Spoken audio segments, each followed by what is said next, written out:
Good morning. Good morning, Facebook, Twitter, LinkedIn, Reddit, and all the other mediums that this will be shared on. Hopefully, everyone's having a great Friday.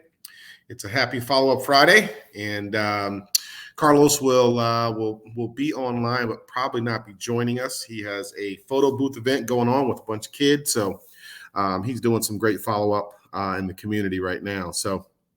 Well, good morning. Let's get started. You guys know I'm very bullish on Brian Tracy, so I want to take a few minutes and let you listen to some secrets of self-made millionaires. We'll talk about it, then we'll go over some things that you can do to capitalize on lead generation as well. But let's start off with some Brian Tracy, Secrets of Self-Made Millionaires. I'll drop the link in the comments as well for you so that you can go watch this video if you'd like to on your own. But I'm going to play a small clip, and we'll get it rocking right now. So one of the things that you can do is go back to the time when you were young, as a child between the ages of 7 and 14, before you discovered boys or girls, and what is it that you really love to do? And you'll often find that within that is something you're supposed to do as an adult. Number 3 is commit to excellence. Now this is really, really important, and I had a hard time with this as a young man because I was never good at anything. I was never picked for any team, and if I was picked, I was the first person cut. I got lousy grades in every class. I got fired from multiple jobs. I even got fired from a job pumping gas once. Can imagine that, being fired for pumping gas because you're no good. They came out and said, you're no good at pumping gas. How can you be no good? Little old ladies can pump gas. And here I was no good at pumping gas. Anyway, so I got fired. I went from job to job. And then I discovered that all people who are successful are excellent at what they do. You know the old question they asked Willie Sutton, the bank robber, why do you rob banks? He said, well, that's where the money is. Well, being in the top 10% is where the money is. So what you have to do is you have to pay any price and make any sacrifice to get into the top 10% in your field. Now, here's the good news. If you're doing what you love to do, you will want to be in the top 10% in your field. If you don't want to be excellent at what you're doing, it means you're in the wrong field. It just means that you're marking time, you're treading water. And there's a lot of people who are in their field and they do their job and they go home at night, you don't think about their work and so on. And this kind of an attitude means that you have no future. You have a very shaky present. That crackling sound you hear is the ice breaking under your feet, okay? And you have no future because if you're not doing what you love to do and throwing your whole heart into it, you're just marking time.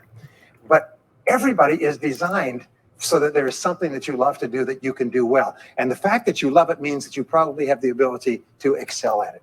So make this decision to get into the top 10%. And let me tell you what changed my life. Here I was struggling in my late 20s, and I learned this. It was a breakthrough thought, is that everybody's in the top 10% started in the bottom 10%. Everybody who's doing well was once doing poorly. Everybody who is at the top of your field today was once not even in your field at all and didn't even know it existed. What that means is that if you're willing to pay the price and work hard and make the sacrifices, you can get into the top 10%. Now, how long does it take? It doesn't take a week or a month. Most people are really impatient. And to achieve mastery in your field takes 5 to 7 years. People say 5 to 7 years. Geez, I'll be 5 to 7 years older before I start enjoying the big rewards. Well, how much older will you be in 5 to 7 years anyway? Now, here's an important point. Are you ready? The time is going to pass anyway. The time is going to pass. 5 to 7 years from now, 5 to 7 years will have passed. The only question is, are you going to be at the top of your field, or are you still going to be down there with the mediocre 80%? And the wonderful thing is nobody's better than you, and nobody's smarter than you. If anybody else is at the top of their field, it means that you can be at the top of your field. Just go to them and find out how they got there, because they started at the bottom. Now, it may take longer for some people and less for others, but everybody who puts one foot in front of the other and keeps moving eventually gets there. And that's where all the rewards are. Not only that, that's where all the joy in life is. When you're really good at what you do, you feel wonderful about yourself. You're respected and esteemed by everybody around you. You can write your own ticket. You can open any door when you're good at what you do. Because you get up in the morning and you know you're good. And that is more important than the rewards that go with it. The next key is to develop your unique talents and abilities. All right, guys. So that is Brian Tracy. And if you've joined us before, you know we are big on Brian Tracy, Zig Ziglar, big on guys that are motivational guys, accountability guys, and guys that are, providing some educational content to really help, drive us and push us on a daily basis. And so, this is one of the videos that I watched 20 plus years ago when I was at Sprint.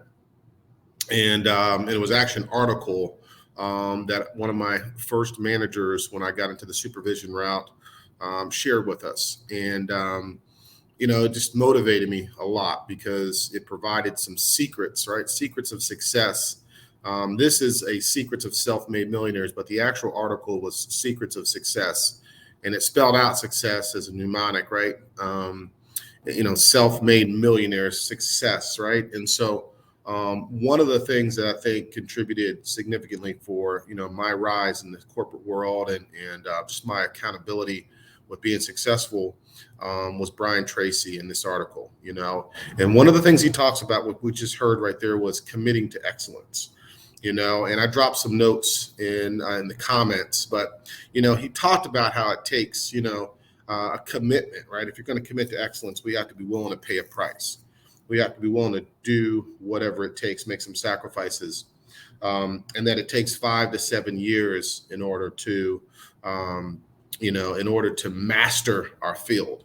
And the question is what are we doing every day in order to master our field? And so, I have to ask myself every day, have I mastered this? And have I committed to excellence in what I'm doing? And the only way that I can truly commit to excellence is I've got to be doing something every day in order to build on that particular competency, in order to become a master in my field.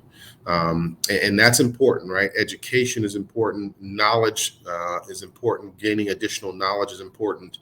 And so it's important to make sure that I'm doing what I can do every day in order to become excellent at what I do. He also talked about, that, doing what you love to do is also a key to committing to excellence, and also a key into becoming a master in your field. If you love what you're doing, it's going to be easier for you to do it. It's going to be easier for you to acquire the knowledge in order to become excellent in your field. So often it becomes a laborious task, right? Getting education in something, learning more about something, committing to being better at something becomes a laborious task, and what he's talking about is maybe you need to evaluate what you're doing. If that's the case, if that's the way that you feel, what Brian Tracy's talking about is maybe you need to evaluate what you're doing. Maybe I am not in the right field if I'm feeling that way, right? If it's hard and difficult for me to do the day-to-day tasks in order to become great or excellent at what I'm doing, maybe I'm not in the right field. And so that's what he's talking about. Like, we have to look at that. We have to really assess what we're doing and ask ourselves and be honest with ourselves. Like, do I love what I'm doing? You know what I mean? Because if we don't love what we're doing, then we're not going to be able to master that subject. We're not going to be able to provide the top level of service to our clients, to our customers. We're not going to be able to do that, right? Because our heart is not truly in it. We're not truly sold out and committed to doing what we love to do. So real important that we understand and we know, like, how do we commit to excellence? Like, how do we get to the level of mastery of our tasks, of what we're doing? And it starts with understanding that we'll be willing to pay the price. And it's easier to pay the price if we're committed and doing what we love to do. So, so if you're not, like, if you don't love to do what you're doing, it's going to be tough to do it. And maybe we need to reevaluate what we're doing. Early on in sales, when I was working for Sprint, early on, I was fully committed, right? Because I really like sales. I really like the selling aspect. I really like the communications. I really like the challenge. And I also really like the reward of being successful in sales. So it's real important. It was really important for me and easy for me to commit to excellence, commit to being the best salesperson I could be at Sprint, being the best vendor manager, being the best marketing, being the best, right? It was easy because I really loved what I was doing. And I followed that passion pretty much all along.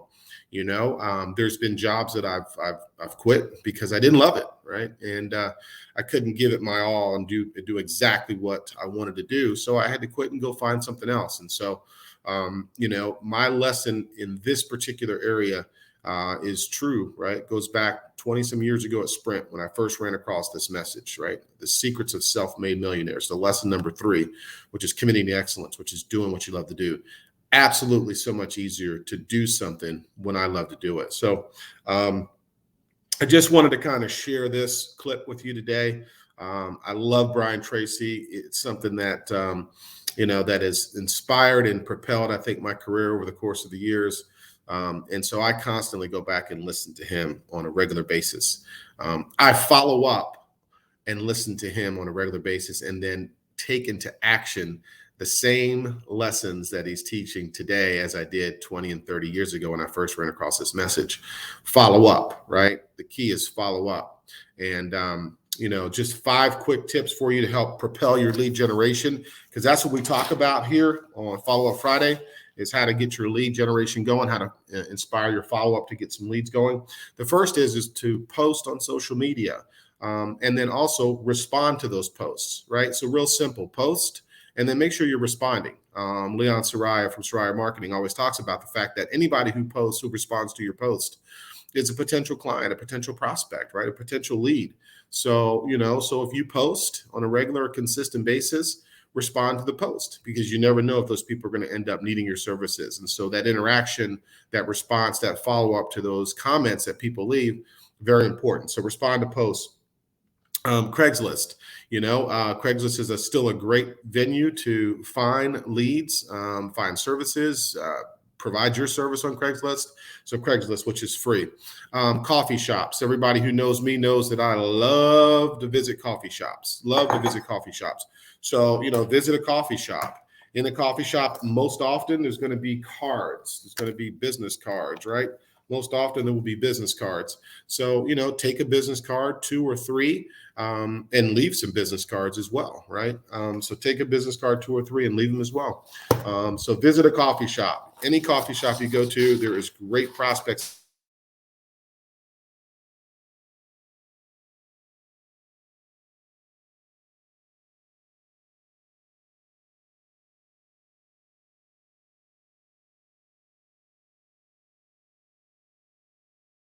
on the list is your phone, your cell phone. So our cell phones possess a lot of numbers, right? So whenever I'm changing careers or changing tasks or doing different things or whatever the case may be, I often go through my cell phone and just prospect through my cell phone and let people know, what I'm doing now, right? And then staying in touch with those people throughout the holidays, throughout the season, right? Those are free lead opportunities that we already possess these leads in our cell phone. We need to be capitalizing off of those prospects that are already in our cell phone, friends and family and associates that we've met over the years. We need to be tapping into those guys. The leads are there, the opportunities are there. And then the last one is, you go into a lot of gas stations, a lot of stores, a lot of places that have counters or cork boards or places for you to leave your business cards. Leave your business card, right? Make sure that, you leave your business card. I go into Quick Trip or gas stations and I'll leave my business card right there on the counter, right there by the cash register. I'll go into a coffee shop or a place that has a cork board and I'll post my business card up there, So leave your business card in many places, right? Many places. You never know who's going to pick up that business card and who's going to need that business card. I worked in Panama City Beach for the month of December, and every place I went, every restaurant, every gas station, every place that I went, I left business cards. Every place. I'm still getting calls right now. It's February 4th. Still getting calls and still getting leads from people who found those business cards. My telephone number is not a Florida number. It's not a Florida number. My telephone number is an 816. It's a Missouri number. But, it doesn't matter anymore today. It doesn't matter. People will pick up and they'll dial the number, right? I'm still getting calls and leads today from the Panama City Beach, Florida area from people who are finding my business cards. So I know I need to make another trip down to Panama City Beach, Florida. The sooner the better, because it's cold here in Missouri, and replenish my business cards. So that's something I've got to get that on my calendar pretty soon to get down there. I've got to do that soon. I've got to replenish my business cards because I'm getting leads off of these business cards just by leaving them in restaurants, gas stations, and any other place that I would go. I'd leave a business card. So leave your business cards, right? And you'll be surprised who responds and picks them up. So guys, that's all I have for you today. Appreciate you joining us. Brian Tracy, commit to excellence was our message today. Commit to excellence. Do what you love to do. Mastery takes 5 to 7 years to achieve mastery in your field. And what he says is, what are you doing anyway over the next 5 to 7 years? So find something you love to do it, and then commit to being excellent in that field and follow up on the things that you need to do and the knowledge you need to acquire in order to be great in what you're doing. It feels so much better when you're committed to excellence and you're doing it at a high level. It's easier to do, particularly if you love what you do. So guys, that's all I have. Have a good day. Happy Follow-Up Friday to you. Take care. We'll see you guys next week. Thanks.